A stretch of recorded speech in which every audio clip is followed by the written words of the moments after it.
Welcome guys di new series kita Nutritional Therapy. Pada hari ini kita bahasnya ini agak detail dikit ya, cuman nggak sampai sangat detail sehingga ya teman-teman kebanyakan informasi ini tentang welcoming motherhood. Ya, dimana di sini ini kita bakal ada kerjasama antara suami istri. Ingat ya, kalau mau punya anak itu is teamwork antara suami sama istri. Cuman selagi saya recording ini, misalnya Anda mendengarkan suara video atau suara anak-anak jerit-jerit, cuman info kalau ya parenting is real. Jadi selagi kita recording ini ya ada waktunya nanti kita bakal ke distract sama anakku Darlin. Oke, just info. Jadi uh, dalam hal motherhood ini mungkin saya nggak akan jelaskan ini sendiri. Aku akan punya special guest yang buat saya PD sebagai nutritional therapist untuk terapi anakku sendiri, termasuk saat istriku juga saat-saat hamil. Nah, basically sebelum kita mulai supaya teman-teman tahu aja dalam hal motherhood ataupun parenting, ya there is no perfect parents. Mami, nggak semuanya itu under control. It's okay. Ya, you do your best, it's okay. Cuman jangan beri tekanan yang nggak perlu untuk dirimu sendiri sehingga nanti akhirnya stres. Ada istilah happy wife, happy life. Ya, it happens. Ya, jadi kalau misalnya ada beberapa hal yang memang nggak under control, ya itulah gunanya doa. Dan coba carilah teman-teman atau keluarga yang bisa mensupport Anda. Support ya, bukan kasih masukan A, B, C sehingga Anda paralyzed, nggak tahu mana yang benar. Oke, nanti semoga dari modul ini tentang motherhood bisa memberkati teman-teman atau Anda bisa share juga ke teman-teman yang ekspektasi mau punya anak juga ya, supaya mereka juga nggak grogi. Oke, jadi basically sebelum kita mau punya anak kan perlu yang namanya planning gitu. Nah, biasanya sebelum sebuah program anak ya nomor satu carilah pasangan hidup. Program anak nggak mungkin, Anda bukan amuba, jadi nggak bisa membelah diri. Jadi Anda perlu pasangan hidup. Contohnya untuk saya, nah I welcome my wife, Jessica. Ya, Jessica ini backgroundnya dia baby photography, jadi basically ya dia banyak foto baby-baby, terutama umur 1 tahun ke bawah, di mana ya keluarga baru yang couple saat-saat mereka lagi grogi-groginya gitu, pas anaknya mau difoto ya Jess itu the right person yang bisa ya menenangkan orang tua maupun anaknya sebisa mungkin tuh. Jadi dari sini kalau untuk planning punya baby, ya satu cari pasangan hidup yang sah. Ini Jessica. Dan dari situ juga ya mulai tanya kira-kira kalian kalau mau punya sebuah keluarga, planningnya mau gimana. Mungkin kalau kita berdua sih kita decide mau cowok atau cewek itu ya doesn't matter ya. Pokoknya apa yang diberikan oleh Tuhan itu udah berkat untuk kita. Itu. Jadi tolong jangan berusaha menjadi Tuhan. Jadi aku mau anak cowok atau aku mau anak cewek gitu, jangan. Itu serahkan semuanya ke Tuhan, semuanya itu blessing. Terus saya sebagai cowok otomatis kalau sudah mau punya anak ya kita planning finance-nya juga ya, karena kalau anak dilahirkan itu nggak seperti anak anjing langsung bisa lahir di kolong jembatan atau di mana aja, nggak segampang itu. Jadi ya decide kalau misalnya mau dilahirkan di poliklinik atau di rumah sakit premium atau apa ya sediakan duitnya. Terus nanti untuk kebutuhan anak-anak popok dot itu segala baju itu semuanya ya pikirkan, atau mungkin bisa komunikasikan dengan keluarga atau teman-teman, misalnya kalau pas lahiran, oh ini list barang-barang yang saya perlukan ya, siapa tahu dapat warisan ya, itu bisa save money. Clips untuk ya tempat tidurnya baby juga perlu lah, itu semua sebagai cowok saya memperhatikan juga itu pengeluarannya. Terus selain untuk bersalin, jaga-jaga kalau ada komplikasi, terus nanti lahirnya mau sesar atau lahirnya mau alami, perlu epidural, perlu anestesi, itu segala itu biasanya bisa diskusi dengan rumah sakitnya supaya paling nggak tahu plus minusnya harganya berapa ya. Cuma saya nggak akan terlalu detail dalam hal itu. Tapi apapun yang terjadi, ya kalian menjalani ini berdua gitu. Ah, terus cari juga mungkin dokter selama nanti hamil, terus dokter anak, vaksin-vaksin yang dibutuhkan itu biasanya awal-awal coba cari tahu gitu sebagai cowok. Ya vaksin juga perlu duit. Ada yang bikin demam, ada yang enggak. Uh, atau mungkin Anda misalnya mau lahirin di luar negeri atau di sini gitu, kadang ada yang beda dikit gitu vaksinnya. Um, Sama mentalnya juga dipikirkan gitu. Mungkin ada yang sedang mau program anak tapi nggak bisa bikin anaknya secepat itu, misalnya perlu delay. Nah, delay itu ada dua opsi. Bisa karena delay supaya kalian bisa honeymoon dulu. Kadang kan ada tuh yang married langsung punya anak, tapi ada juga yang beberapa suami istri itu perlu waktu untuk adaptasi gitu. Dan juga perlu menjawab pertanyaan kapan, kapan, kapan. Nah, itu juga perlu dibantu karena kalau kalian stres itu mengganggu program anak. Oke? Terus juga perlu dicek juga kesehatan antara suami dan istri. Mungkin ada penyakit turunan apa atau kondisi medis genetik apa seperti talasemia, hepatitis, PCOS dan kawan-kawan itu kalian perlu pelajari baik dari pihak cewek maupun yang cowok supaya is fair juga. Ya tujuannya dalam program anak ya supaya benih yang kalian hasilkan itu seoptimal mungkin. Dan kalau bisa sebelum program anak kalian sehatkan diri Anda ya. Soalnya kalau kualitas benihnya Anda juga sehat, otomatis janin yang dihasilkan dan baby yang dihasilkan juga sehat. Bahkan ada beberapa penyakit turunan bisa skip di generasi itu. Bisa kemungkinan nggak dapat uh, penyakit turunan Anda misalnya seperti autoimun, alergi, itu bisa jadi anak kalian nggak mendapatkan itu kalau dari awal kalian sudah planning menyehatkan diri. Oke? Kalau misalnya sudah ada kebiasaan yang jelek seperti ngerokok atau minum minuman keras, ya coba diadaptasikan gitu ya supaya ya bisa dikurangi supaya nanti setelah di program anak juga ya janinnya top gitu.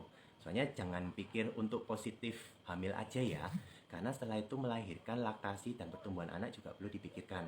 Kalau kondisi janinnya dan kesehatan babynya nggak sehat, itu nanti stresnya saat anak kalian nggak bisa tidur, ke dokter anak ngantri dan kawan-kawan itu bakal stres. Tapi nanti kita akan bahas setelah ini, ya. Tapi sebelum mulai program anak, yaitu yang perlu teman-teman pikirkan. Nah, kalau misalnya untuk Jess, kira-kira sebelum punya anak, planningmu gimana? Atau grogi, deg-degan atau gimana? Enggak sih, mungkin lebih kepikiran waktu hamil ya. Mm-mm. Oke, jadi kalau Jess kan cuman pikir, aduh kalau hamil itu gimana ya? Ya mungkin untuk teman-teman, kalau misalnya ada hal-hal yang tidak kita bahas di modul ini, ya nanti bisa DM atau japri di Instagramnya kita, David Jessica 21 atau tinggal lihat di YouTube linknya kita. Oke? Nah setelah itu, what happens setelah itu sudah positif hamil gitu. Nah, bisa cerita mungkin case-nya saat saat saat kerasa, by the way kalau misalnya di interrupt ya itu karena anakku ada yang minta susu atau anything ya. Oke. By the way kita berdua juga ngurus anak sendiri ya. Uh, jadi ya tiap couple beda-beda persiapannya. Ada yang mungkin dibantu oleh suster, ada juga dengan orang tua. Kalau in our case kita berdua kita urus sendiri dan Jess is great sih, dia bisa multitasking, bisa ngurus anak termasuk tumbuh kembangnya. Nah dalam hal ini di saat sudah tahu hamil, biasanya rata-rata setelah cek di test pack itu orang baru tahu kalau dia hamil itu plus minus 4 atau 5 minggu. Ya, jadi bukan karena Anda teledor atau apa gitu ya, tapi memang ya di saat janinnya sangat kecil sekali ya, kadang ya kita memang nggak tahu. Bahkan ada teman saya itu sudah 12 minggu baru sadar kalau dia hamil gitu. Jadi nggak ada yang A, A, B, B dalam hal ini, tiap wanita beda-beda. Nah kalau Jess, what's your case gitu, pas pregnant gitu? Kayaknya kehamilan tiap orang beda-beda ya. Mhm. Kebetulan sih kehamilanku lumayan enak ya. Kayak maksudnya awal-awal tuh juga nggak terlalu banyak muntah-muntah ataupun yang sampai nggak enak banget lah. Kayak ada some of my friends itu yang sampai nggak bisa makan ini itu. Ada juga yang tambah kurus. Tapi puji Tuhan yang kehamilanku tuh enak. Jadi selain makan itu semua bisa makan. Terus kayak apa namanya yang katanya mual-mual atau muntah-muntah pas awal-awal tuh juga nggak ada. Cuma yang kerasa banget mungkin lebih ngantuk kan ya. Jadi gampang ngantuk gitu. Jadi kayak siang itu pasti pinginnya tuh take a nap, kayak ingin tidur siang. Tapi kalau selain itu nggak nggak ada terlalu banyak kendala ya, meskipun kayak maksudnya bahkan sampai kayak trimester ketiga pun tuh kayak aku bisa jalan jauh, stamina masih fit banget, kayak ya semuanya ya thankfully ya, mungkin karena ada nutrisinya juga ya udah disiapin, jadi lumayan enak lah kayak kehamilanku ya. Oke, mungkin kan berhubung saya yang terima curhatannya, mungkin yang paling banyak dipikirin itu pas trimester pertama kali ya. Soalnya itu untuk seorang ibu itu yang dimana badannya ngerasa paling banyak terjadi perubahan karena janinnya dari size-nya yang kecil banget sudah mulai membesar itu di saat-saat seperti itu lah. Ada hal-hal yang kerasa beda nggak pas trimester pertama atau pantangan-pantangan yang saat itu ya perlu aware trimester pertama. Kalau makanan, so far ya selain makan makanan yang mentah sih aku semua makan ya. Jadi kalau pantangan nggak terlalu sih. Mm-mm. Jadi cuma kayak mungkin eh, ya karena badan juga adaptasi, jadi kayak dulunya mungkin bisa jalan jauh. Kalau pas hamil itu yang pas trimester pertama ya kayak perlu istirahat dikit baru bisa jalan lagi. Tapi kalau selain itu sih nggak terlalu beda ya, thankfully. Oke, ya. Jadi mungkin untuk trimester pertama biasanya untuk mami-mami ada hal-hal atau keluhan-keluhan yang mulai muncul. Contohnya jari kaki sama tangan mulai membengkak, yaitu ada yang mual-mual, terus ada yang apa? eh, Nafsu makannya mulai berubah, asam lambung itu karena ya janinnya tambah besar dan mendorong organ-organ ke atas. Terus ada juga yang sensitif terhadap bau gitu. Atau mulai ada yang panic attack, bahkan ada yang sampai trimester 2 atau 3-nya ada yang preeklamsia, misalnya tensinya mulai meningkat atau gula darahnya tiba-tiba spike. Nah, karena banyaknya hal-hal yang saya dengar dari teman-teman, makanya di saat program anak Jazz ini saya benar-benar saya sehatkan lewat nutrisi. Jadi misalnya kalau dari makanan aja kurang ya saya kasih vitamin. Nah, biasanya kalau di Indonesia itu yang umum itu biasa sama dokter dikasih obat penguat janin ya, terus sama asam folat, kalsium kalsium, vitamin D seperti itu, zat besi. Jadi tergantung, tapi itu yang biasanya paling umum, atau multivitamin generik gitu biasanya. Teman-teman paling ada yang sudah terbiasa beli merek-merek tertentu, itu go ahead, tapi tolong dilihat dulu dari tes lab yang sebelumnya saat program anak kalian cenderung kekurangannya di mana gitu. Dari situ tolong diisi nutrisinya. Kalau nggak paham bisa tanya ke orang-orang yang paham gitu ya, karena kebutuhan tiap orang beda-beda. Misalnya ya seperti itu. Cuman kalau di saat sudah hamil, yang saya sarankan ya ada beberapa herbal atau vitamin yang tidak bisa diminum ya, yaitu ya yang herbal-herbal seperti primrose, ginseng, seperti itu tolong hindari seperti itu ya. Jadi hati-hati kalau misalnya ditawarin orang-orang jualan obat terus ini herbalnya ini bagus gini gini gini. Ya ya jangan langsung dibeli, karena ya beberapa herbal itu justru akan ya menggugurkan janin Anda gitu. Ya, terus juga ada beberapa vitamin mungkin kalau Anda beli juga kalau bisa hindari yang mengandung gula-gula sintetis gitu. Karena hal tersebut juga bisa menghambat penyerapan nutrisi ke janin ya. Terus kemungkinan di saat hamil pun juga nafsu makan bisa meningkat ya. Nafsu makan bisa meningkat.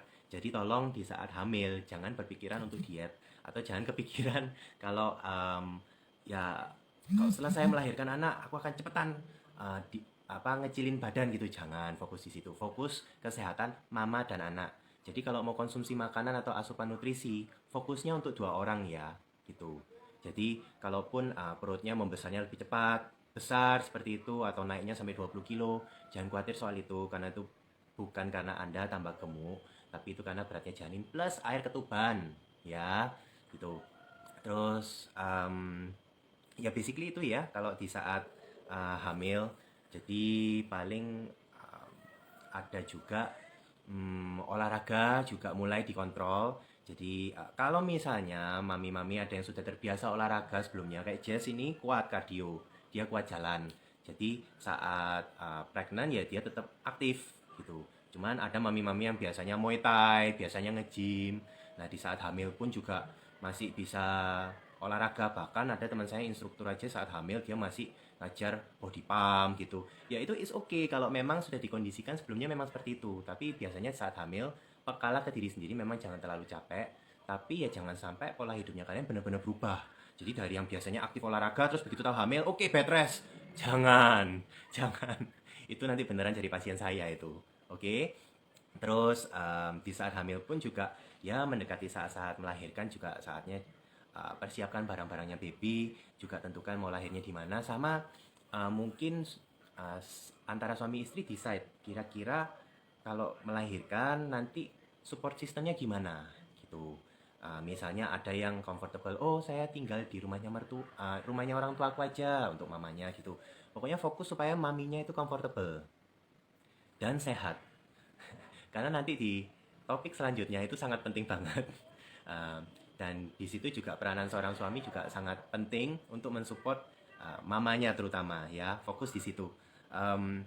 Terus juga siap-siap di saat hamil ya, karena akan bertambah bobotnya. Jadi ada gunanya juga stretching-stretching terutama di bagian tulang punggung, lutut.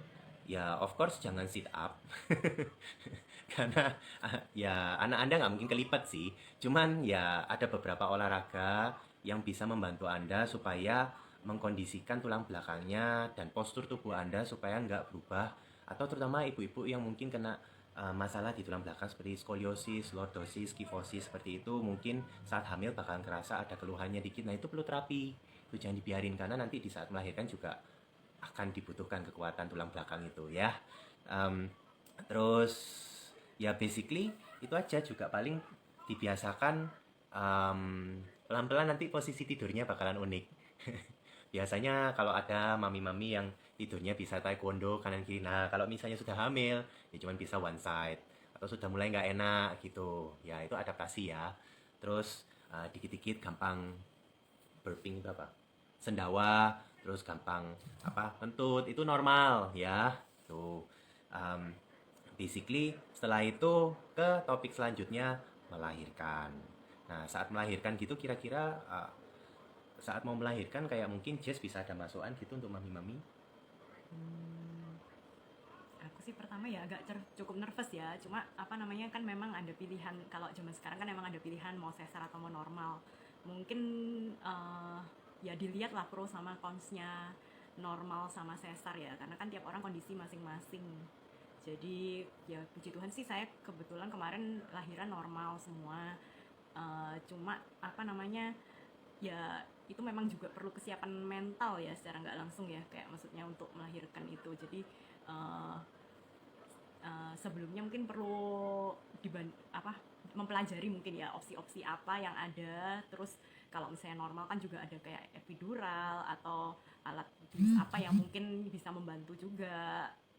Kalau sesar juga mungkin dipikirkan kayak mungkin ada kondisi apakah sebelumnya, atau apakah memang kalau normal itu ya apa namanya punya kendala yang lain atau apa. Itu kayaknya itu juga pilihan masing-masing orang ya. Cuma mungkin David bisa jelasin pro sama consnya kali ya. Oke. Untuk apa normal itu ya apa benefitnya apa, kalau sesar tuh ya sebetulnya ada benefit juga apa gitu kan. Kayak itu kan memang pilihan di tangan mama lah ya, karena kan nggak mungkin suaminya mau maksa harus sesar gitu kan, tetap yang ngelahirin kan yang istrinya. Terus ayo kamu harus normal, tapi istrinya misalnya ngerasa kayaknya aku nggak sanggup, terus apa mungkin juga ada kendala-kendala lain yang nggak memungkinkan untuk dia lahir normal ya kan, nggak bisa saling memaksakan seperti itu ya. Kayaknya kalau lahiran ini sih di tangan wanita ya. Ya. Jadi ya mungkin dipelajarin aja itu apa pro sama consnya. Ya, tolong dipelajari sebelum melahirkan.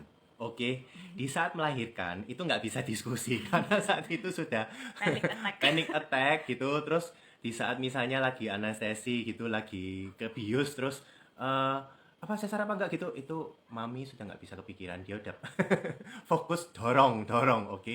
Jadi tolong sebelum melahirkan anak ya kalian discuss dulu mau gimana. Kebetulan untuk saya lebih pro ke lahir natural karena di saat baby keluar dari badannya seorang ibu secara natural memang keluarnya lewat situ naturally, dan itu berhubungan juga dengan sel-sel tubuh yang ada ya. Jika melewati Miss V itu biasanya sel-selnya dalam baby itu akan menyerupai ya kondisi sel-sel tubuh yang dari dalam gitu. Sedangkan kalau sesar yang saya baca itu ya kemungkinan mudah sakit katanya, soalnya sel-selnya itu juga lebih banyak majority ya dari kayak kulit seperti itu. Cuman anyway itu kan dari bacaan yang saya baca, makanya saya pro ke lahiran. Dan anyway untuk mami kalau memang dia sanggup ya, kalau lahirnya secara normal juga recovery-nya lebih cepat gitu aja ya. Cuman ada yang memang kalau ada kondisi medis atau babynya sangat besar memang ada yang sangat-sangat besar atau mungkin twins atau triplets ya, tolong jangan dipaksain. Ada kalanya memang itu nggak bisa dibuka maksimum, jadi ya lewat sesar. Dan bagusnya sesar itu ya bisa di schedule, karena kalau natural itu kita nggak tahu kapan keluarnya, tiba-tiba plaknya keluar terus bocor ya. Kalau nggak tahu kapan keluarnya baby ya deg-degan juga mendekati hari H gitu. Apalagi ada yang juga bisa telat, ada yang bisa 2 minggu lebih awal, ya you never know. Itu kalau natural. Kalau misalnya sesar ya enaknya bisa schedule, dan schedule-nya itu semua tim udah siap. Anestesi, ruang operasi semuanya udah siap. Jadi lahirannya juga nggak sampai 1 jam malahan. Itu kilat kayak drive thru. Kalau natural ya tuh ada yang bisa 3 jam, 5 jam, ada yang seharian. Ya itu wow, itu kesian sih yang sampai seharian. Tapi ya itu big effort. Makanya ada bagusnya memang dipersiapkan gitu. Kalian pilih yang mana? Oke. Terus saat pilih yang sesar juga ya paling waktu recovery-nya juga lebih lama. Nah, di saat seperti itu mungkin untuk nutrisinya juga hindari beberapa macam vitamin, terutama vitamin-vitamin yang bersifat mengencerkan seperti essential oil ya, terutama seperti omega 3. Itu kalau Anda minum, pikirnya kan, oh iya supaya anak saya lahirnya pinter. Itu ya di saat setelah melahirkan dan di saat masih ada luka, tolong jangan minum itu karena nanti lukanya nggak selesai-selesai, nggak nutup-nutup. Oke, terus di saat melahirkan juga mungkin ya basically for you pas melahirkan hari pertama ya nyaman-nyaman aja ya. Karena di rumah sakit ya, kalau kebanyakan kan di rumah sakit babynya juga bisa nitip ya, Mm-mm. nggak ada masalah sih. Jadi saran saya hari pertama tidur, tidur. Karena hari kedua babynya Kalau sudah pulang sadar. baru suster. Nah, Selama di rumah sakit nikmatilah. Kalau mm-mm. udah pulang, asal kalau ada bantuan sih masih oke. Tapi kalau memang ngurus sendiri ya memang baby udah mulai melek. Jadi ya udah mulai begadang lah. Mm-mm. Jadi mungkin diskusi juga dengan teman dekat sama keluarga Anda. Kalau kita sih setelah melahirkan itu lumayan hektik, lumayan kacau. Jadi ada kalanya kita nggak mau terima tamu. Karena kalau nggak sudah tidurnya kurang, masih terima tamu lagi itu capek banget dan secara mental juga nggak cukup normal. Cuman ada kalanya ya itu tergantung keluarga masing-masing ya. Tapi fokus ke ya kesehatan Anda terutama jam tidur. Nah, setelah ngelahirin gitu ada challenges atau kendala-kendala yang pernah dihadapi gitu? Mungkin dari point of view-nya Mami dulu. Hmm, ya lebih ke tidur ya, karena kan pastinya kan tidurnya waktu single sama punya anak itu kan beda. Kayak maksudnya kita harus siap sedia terus, apalagi kalau breastfeeding ya, kayak maksudnya kalau menyusuin sendiri. Kalau mungkin kalau mompa nyusuin di botol atau mungkin sufor, kan ada pasangan mungkin yang bisa ngasih susu ataupun keluarga lain ya, mungkin mama atau suster atau mbak mungkin yang bisa bantuin lah untuk nyusuin. Tapi kalau buat mam yang ASI ya nyusu langsung, ya mau nggak mau kan anaknya nempel terus gitu. Jadi ya mungkin ya bukan kendala lah ya, tapi ya kayak maksudnya itu sesuatu yang memang sudah terekspektasi kalau kalau as a mom gitu ya mungkin. Oke, ya basically seperti itu ya. Jadi saat sudah melahirkan itu juga untuk pemberian nutrisi ke anak juga banyak opsinya. Ada yang pejuang ASI yang mau ASI eksklusif, go ahead. Ada yang campur ASI campur sufor. Ada yang karena kondisi pekerjaan, kesibukan atau karena stres berat, ya akhirnya dia cuma bisa ASI 1 bulan, sisanya sufor. Ya saya nggak pro kontra untuk segala teknik ya, karena yang penting anaknya sehat juga mamanya nggak gendeng. Ya fokus di situ ya. Uh, Kalau misalnya Anda yang kepingin ASI eksklusif itu mungkin ya di luaran sana tuh banyak tuh materi pejuang-pejuang ASI gitu yang bisa kasih masukan. Bahkan ada tuh kayak minuman herbal yang untuk pelancar ASI itu ada. Itu herbalnya masih aman ya. Jadi kayak fenugreek kayak seperti itu bisa bantu melancarkan ASI. Cuman kalau di saat ternyata setelah dipompa atau pas ASI gitu kan baby ngerasa tuh ada kok masih belum kenyang akhirnya nangis terus ya kalau tunggu sampai ASINya full terus selama 1 minggu ngelihat babynya nangis terus nonstop terus mami sudah ngerasa tambah gila ya campur sufor ya nggak apa-apa gitu. Basically sufor itu kita kasih sekedar supaya ya babynya kenyang dan bisa tidur, itu untuk mengisi kalori tapi tetap nutrisi yang paling lengkap itu dari ASI ya. Cuman worst case kalau misalnya ternyata karena kendala tertentu akhirnya nggak bisa full ASI dan ya dikasih sufor ya monggo, karena sufor pun juga masih ada nutrisinya kok zaman sekarang. Dan yang penting sih nomor satu ya fokus di mamanya supaya dia bisa sesehat mungkin. Oke, dan itulah gunanya kenapa perlu dikuatkan nutrisinya seorang mami sebelum melahirkan. Karena nanti pada dasarnya tubuh seorang mami itu sudah diciptakan untuk memberikan ASI yang terbaik untuk baby. Itu sudah dari sononya diciptakan oleh Tuhan. ASI itu memang yang terbaik. Bahkan saking baiknya, misalnya maminya aja malnutrisi, dia akan mencari cara untuk mengambil nutrisinya maminya supaya anaknya dapat ASI yang terbaik. Ya. Nah, efek sampingnya ada yang mami-mami karena melahirkan anak dalam kondisi malnutrisi, muncul alergi baru. Ada yang kena autoimun, ada yang keluhan dermatitis, ada yang mulai kena eksim. Hal-hal baru yang muncul seperti itu. Nah, mami jangan panik. Itu saatnya Anda recovery. Kalau yang kita yang Chinese biasa ada Jiapo gitu. Ada juga yang ya dari vitamin, mineral, antioksidan, fitonutrisi itu juga perlu dilengkapi secepatnya gitu. Karena saat-saat 1 bulan pertama itu saat yang penting untuk baby dapat nutrisi sebanyak mungkin dari mami. Nah, kalau bisa ya bahan dasarnya ASI ya dikuatkan, maminya jangan sampai malnutrisi. Makanya invest di gizi itu nggak masalah untuk vitamin dan mineral gitu. Nggak ada istilahnya overdosis, tapi ngikutin cara aturan pakainya ya tolong. Jangan sampai Anda dengerin orang yang jualan vitamin ngomong akhirnya konsumsinya sampai 3 kali lipat dari dosis alami. Itu nggak boleh, tolong. Juga ya kalau maminya sehat, biasanya 1 tahun pertama tuh saya nggak terlalu menganjurkan baby dikasih obat maupun vitamin. Karena mami sudah kasih ASI itu sudah terbaik, jadi fokus nutrisinya ke maminya. Itu misalnya anaknya ada alergi apapun gitu, kalau maminya sehat, otomatis ASI yang diberikan itu sudah termasuk sebagai obat. Tapi kalau worst case, memang nggak bisa dibantu oleh ASI, biasa dokter ada dalam bentuk obat tetes, atau kalau makannya atau pupnya nggak terlalu sehat, akhirnya dikasih probiotik tetes. Terus ada juga yang vitamin tetes, itu nggak apa-apa. Atau mungkin yang karena sering demam akhirnya ya terpaksa dikasih paracetamol tetes. Itu it's okay gitu. Um, Kalau worst case akhirnya antibiotik seperti itu, ya itu bukan ranahnya saya, itu bisa konsultasi ke dokter anak Anda.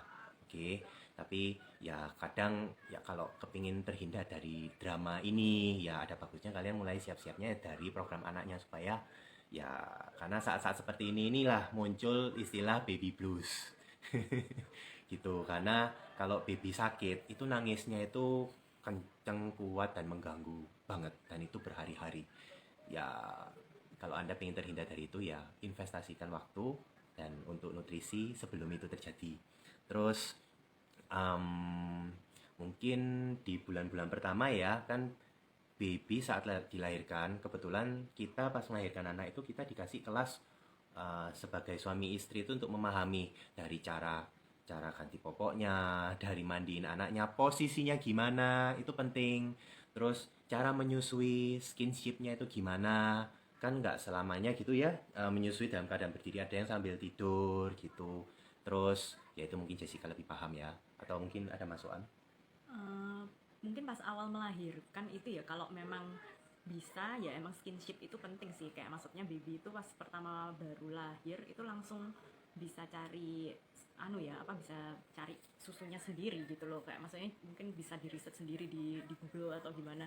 Cuma apa pertama kali habis lahir itu yang crucial moment, habis gitu dia bakalan babynya bakalan tidur. Nah mungkin pas awal-awal itu bisa belajar untuk ya nyusuin secara bener lah, mungkin minta tolong diajarin sama susternya yang di rumah sakit atau gimana ya supaya apa supaya latchingnya tuh bener, supaya nanti pas pulang ke rumah itu nggak sampai salah cara nyusuin, karena kalau salah cara nyusuin tuh ya bisa sakit juga. Terus dan juga ya mungkin nggak selancar itu akhirnya keluarnya karena salah posisi dan lain-lain. Cuma ya nyusuin pun juga nggak cuma satu cara ya, mungkin tiap tiap mam kan bentuk badannya lain-lain, nyamannya juga lain-lain, jadi ya mungkin harus di apa ya belajar aja sih sebetulnya ya, kayak maksudnya belajar yang paling nyaman gimana untuk mom and babynya. Yang penting sih mama happy itu juga yang penting banget sih, soalnya kalau maminya stres itu memang mempengaruhi banget produksi ASI. Jadi kalau kitanya happy terus dibawa santai mungkin ya apa mami sama babynya bakalan lebih enak lah. Ya tentunya perlu support lah ya, mungkin ya cari supportnya dari suami ataupun ya nggak tahu kalau misalnya ada mbak atau ada mama yang bisa bantu itu mungkin will be helpful. Yang penting mama jangan sampai stres gitu ya. Ya mungkin kalau memang maksud Anda mau membantu, Jadi saat-saat seperti ini ya ada kalanya jangan terlalu banyak kasih informasi ke maminya karena pada saat itu bisa jadi dia stres, nggak mau dengarkan masukan Anda. Jadi ya belajarlah people skill untuk teman-teman yang kira-kira mau membantu mami ini. Terus kalau bisa juga understanding ya, misalnya mami tanpa sadar keluar dari kamar terus banjir air mata, don't worry, itu namanya baby blues. Jadi sebagai suami saya contohnya, kalau misalnya ada baby blues gitu ya sebagai suami, nothing wrong di suaminya. Dia nggak melakukan dosa apapun. Don't take it personally. Ya jangan sampai Anda ketularan akhirnya jadi daddy blues. Apalagi kalau suami-suami yang juga ikutan bantu ngasihin susu. Kan ada tuh yang susunya juga dipompa, disimpan di kulkas gitu. Persiapin seperti itu segala, gantiin popok. Ya ada kalanya mungkin suami juga tidurnya kurang. Ya jangan ikutan gendeng. Mungkin Anda kalau mau mandi atau sikat gigi atau mau pup aja ke toilet aja bakalan susah banget karena baby nggak bisa ditinggal. Ya memang itu masa-masanya seperti itu. Perlu teamwork gitu. Jangan saling bacok. Karena ini anak kalian berdua. Terus ketika melahirkan juga selain skinship juga perlu tahu kalau ada beberapa minggu tertentu di saat baby itu bertumbuh itu ada namanya Wonder Week, di mana kalian kerasa, oh kali ini saya sudah mengetahui pola hidupnya babyku, dia biasanya tidur jam segini. Kalau Wonder Week itu semuanya hilang, tiba-tiba muncul pola baru. Jangan stres guys, itu memang prosesnya baby pas itu. Nah tinggal di Google aja kira-kira cari tahu Wonder Week itu kapan supaya Anda gak kaget.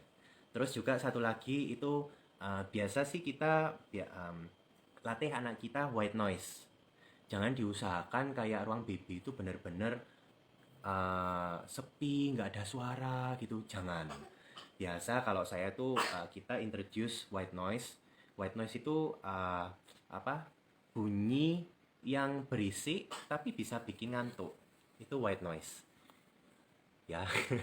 Jadi itu juga ada aplikasinya, kayak misalnya ya suaranya mesin cuci, suaranya ngetok palu, suaranya vacuum cleaner, suaranya air, itu termasuk white noise. Suaranya seminar, orang ngomong bosenin, itu white noise. Em, Ya itu kadang kalau nggak bisa memproduce lagu-lagu seperti itu ya ada aplikasinya untuk bisa dimainkan supaya buat kita sih, supaya anaknya kita Darlin itu saat dia mau tidur atau dia uh, melewati hari-harinya dia itu nggak harus dalam kondisi yang sepi hening. Jadi dalam kondisi rame pun dia bisa tidur gitu. Terus kedua lagi untuk tidur itu diusahakan kalau memang Anda ingin malam baby Anda tidur dan body clocknya normal, tolong ya kalau malam matikan lampu, jangan dinyalain terus, matikan lampu. Saat menyusui nyalain dikit gitu is okay, tapi usahakan matiin lampu supaya body clocknya baby mulai dilatih dan dia tahu jam tidurnya itu jam berapa. Terus ada beberapa hal juga di bulan-bulan pertama itu baby ada beberapa hal yang dia perlu belajar kan, ini hal pertama kali. Salah satu contoh yang saya baru tahu kalau hal ini baby perlu belajar itu belajar tidur. Ternyata baby itu nggak tahu kalau tidur itu kelopak mata harus ditutup gitu. Jadi ya sering-sering aja sama baby gini kayak orang gila gitu.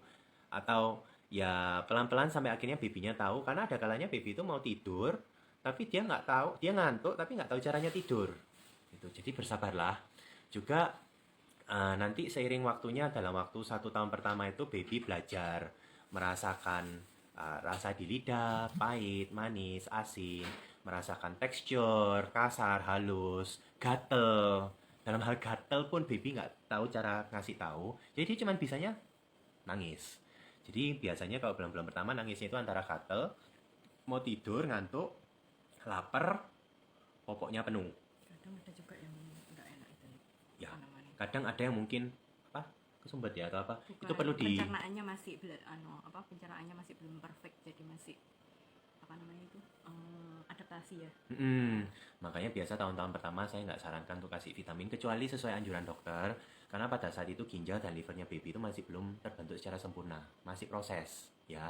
Jadi jangan dipaksakan, pokoknya fokus ke mamanya disehatkan. Terus juga yaitu baby kalau kenyang dibiasakan di pok-pok gitu, itu nanti ada caranya. Maksudnya burping. Burping itu apa, sendawa ya.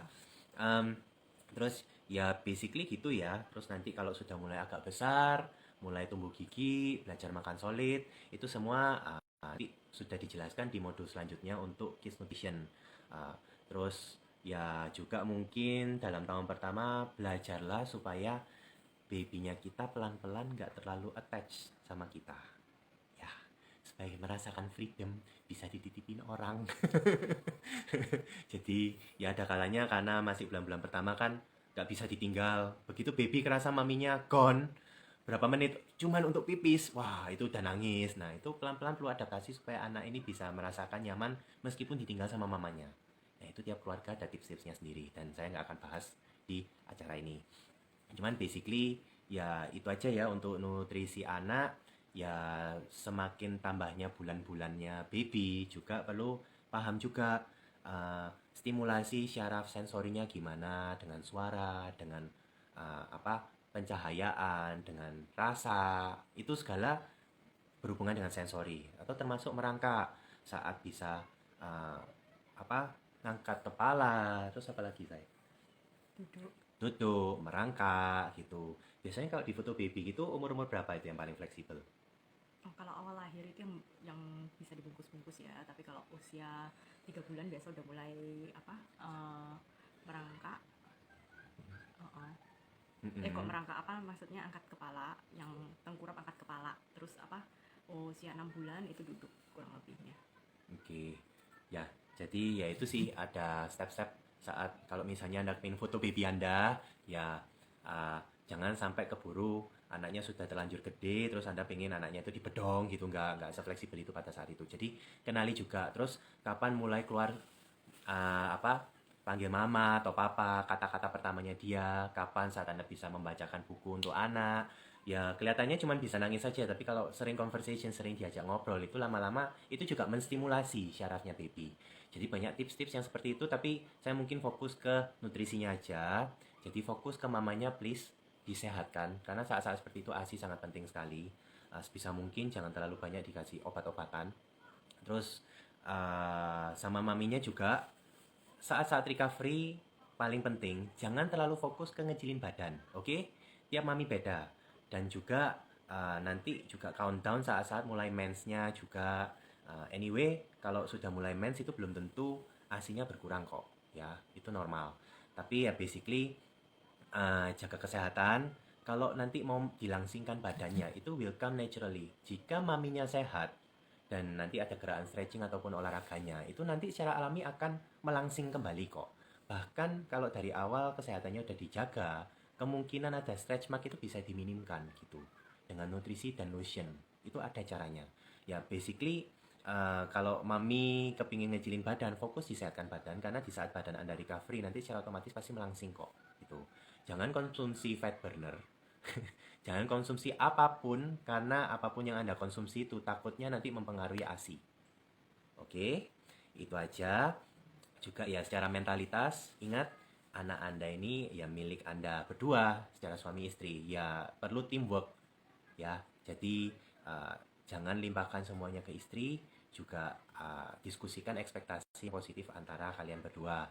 Ya, semoga dari modul ini Welcoming Motherhood dari sini Anda bisa terberkati, dan kalau ada poin-poin yang belum dibahas di sini bisa nanti direct message ke Instagram saya atau di YouTube ya. Oke? Okay? Thank you. Ada yang kira-kira pesan-pesan yang mau diberikan ke mami-mami? Jess? Ya itu sih sama David tadi ya, yang penting nutrisinya dijaga supaya mami healthy. Cuma yang penting juga bukan cuma jaga badan tapi mentally juga hopefully bisa stay strong and stay healthy sih, karena ya being a mom is not easy tapi it's worth it lah ya. Oke, thank Oke, you. thank you ya. See you.